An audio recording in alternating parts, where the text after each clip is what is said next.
સુરતમાં કુખ્યાત ચિરાગ ગોટીની ધરપકડ થયા બાદ તેના વિરુદ્ધ ફરિયાદ નોંધાવવા માટે સ્થાનિકો ખુલીને સામે આવી રહ્યા છે. અત્યાર સુધીમાં 10થી વધુ લોકો ચિરાગ ગોટી સામે ફરિયાદ નોંધાવવા માગે છે. તેમનો આરોપ છે કે ચિરાગ ગોટીએ ધાકધમકી આપીને ખંડણી ઉઘરાવતો હતો, પૈસા લેતો હતો, બળજબરીપૂર્વક તે પૈસા લેતો હતો, જાનથી મારી નાખવાની ધમકી આપતો હતો. આ સાથે જ સ્થાનિક ધારાસભ્ય કતારગામના ધારાસભ્ય વિનુ મોરડિયા સામે પણ પ્રજાપતિ સમાજમાં ક્યાંક ને ક્યાંક રોષ જોવા મળ્યો છે. પ્રજાપતિ સમાજના આગેવાન અને ભારતીય જનતા પાર્ટીના કાર્યકર સોશિયલ મીડિયામાં પોસ્ટ મૂકીને વિનુ મોરડિયા પર સવાલ ઊભા કરી રહ્યા છે.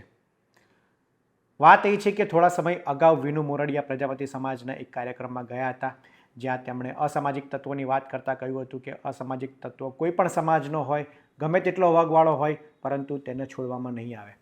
દીકરીની સુરક્ષાની વાત કરતાં તે કહેતા હતા કે FIR નોંધ્યા વિના પણ કાર્યવાહી થશે, અસામાજિક તત્વોને છોડવામાં નહીં આવે, તે ગમે તેટલો મોટો હોય. પરંતુ હવે ચિરાગ ગોટીની ધરપકડ થયા બાદ પ્રજાપતિ સમાજના લોકો કહી રહ્યા છે કે ચિરાગ ગોટી 5 વર્ષથી વિસ્તારમાં આ પ્રકારની કૃત્ય કરતો હતો, લોકોને ડરાવતો હતો, દાદાગીરી કરતો હતો, ગુંડાગર્દી કરતો હતો. ત્યારે ધારાસભ્ય વિનુ મોરડિયા 5 વર્ષથી શું કરતા હતા? આ સાથે જ સોશિયલ મીડિયામાં અત્યારે કેટલાક પોસ્ટ અને ચિરાગ ગોટી સાથે વિનુ મોરડિયાના પોસ્ટ પણ વાયરલ થઈ રહ્યા છે, તેના ફોટા વાયરલ થઈ રહ્યા છે. આ અંગે ધારાસભ્યએ શું કહ્યું સાંભળીએ. મારી સાથેનો ફોટો છે એ વાત સાચી છે, અને મારી સાથે નહીં, અમારા તમામ ભારતીય જનતા પાર્ટીના અન્ય નેતાઓ સાથે પણ ફોટા છે.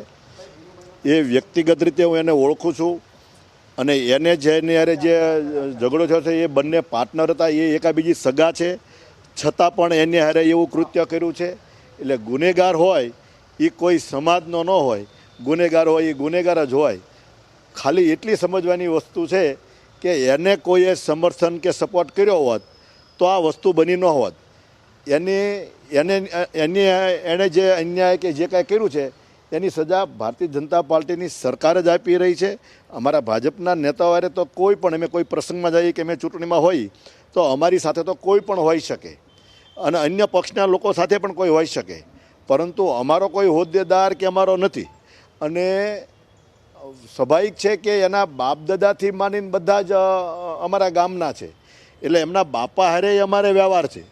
નથી એવું નહીં, એને કાંઈ છુપાવવાની વસ્તુ જ નથી. પરંતુ એને શું ધંધો કરે છે, કોની હારે ધંધો કરે છે, કોની હારે ધંધામાં એણે કર્યું, એણે તમામ લોકો હારે એણે આ પ્રવૃત્તિ કરી છે. હવે જ્યારે એ જ સમાજના એના જ સગા બહાર એના જ સગા આવ્યા છે, અને ત્યારે એના સગા બહાર આવ્યા ત્યારે પોલીસે એનું કામ કર્યું છે. શું કાર્યવાહી થવી જોઈએ આવા લોકો સામે?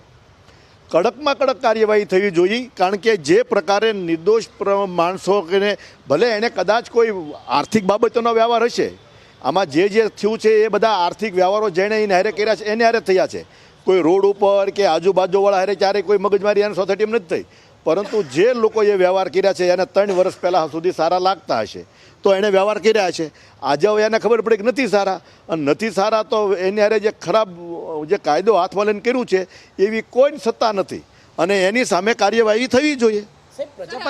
પ્રજાપતિ સમાજ એવું તમારી સામે પોસ્ટ કરીને એ કરી રહ્યું છે.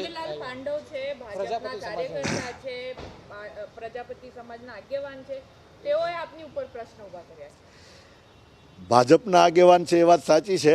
હવે એ વિચારે ને પાર્ટી વિચારે કે આમાં એને શું, એની પાસે શું જવાબ માગવો કે એણે શું કામ કર્યું. ધારાસભ્ય વિનુ મોરડિયા સ્વીકારી રહ્યા છે કે તેમના પરિવાર એ એક જ ગામના છે. ધારાસભ્ય અને તેમનો પરિવાર એક જ ગામના છે.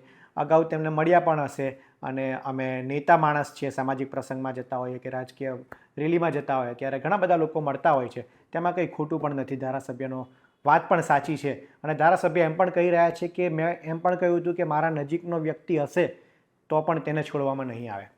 ચિરાગ ગોટી સામે હવે તો શું કાર્યવાહી થાય છે તે જોવું રહ્યું. રાજકીય વગ ધરાવતા વ્યક્તિ સામાન્ય રીતના તેમની સામે કોઈ કાર્યવાહી થતી નથી, એ બચી જાય છે, ટૂંકમાં પતી જાય છે, થોડા દિવસ જેલમાં જાય અને ત્યારબાદ બહાર આવી જતા હોય છે. ત્યારે ચિરાગ ગોટી વિરુદ્ધ ગંભીર આરોપ સ્થાનિક લોકો લગાડી રહ્યા છે. વર્ષોથી તે આ પ્રકારનું કૃત્ય કરતો હોવાનું સામે આવ્યું છે. ત્યારે હવે ચિરાગ ગોટી વિરુદ્ધ કઈ રીતની કાર્યવાહી થાય છે તે જોવાનું રહ્યું.